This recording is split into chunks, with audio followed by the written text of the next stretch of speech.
$300. 300 more in rent a month is the approximate break-even point where increasing rent is worth the risk if they move out. Good tenants have always been a critical factor for having a successful investment property, and vacancy periods kill cash flow. But it is even more important in this market. If you are considering raising your tenant's rent, make sure you consider all of the relevant factors before you cost yourself thousands of dollars. The first and most important metric to consider is the open market rate.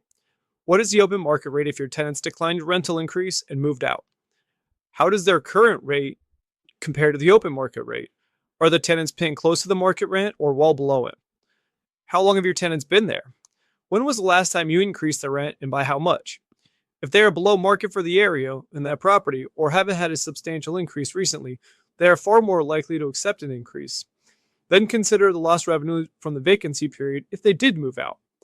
If it's rented at $2,000 a month, that's $67 a day. If vacant for the current average days on market of 36, that equates to more than $2,400 in lost rental revenue alone.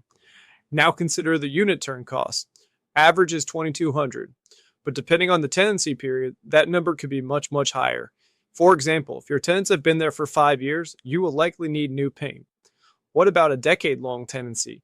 You will likely need new paint and carpet, especially if you want to achieve that higher market rate. You are over $5,000 with those two repairs alone.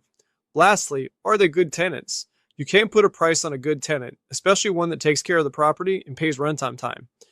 If the property goes vacant and you need to find new tenants, you are rolling the dice so you find good ones again. Now, most tenants are not going to move out over a $25 or $50 increase, but for $100 or more, they may. In 2024 and 2025, we saw an increase of tenants not renewing because their rent increased again and priced them out of the home because they could move and save money. And $100 a month is only $1,200 more annually. You will lose more than that from the lost revenue alone.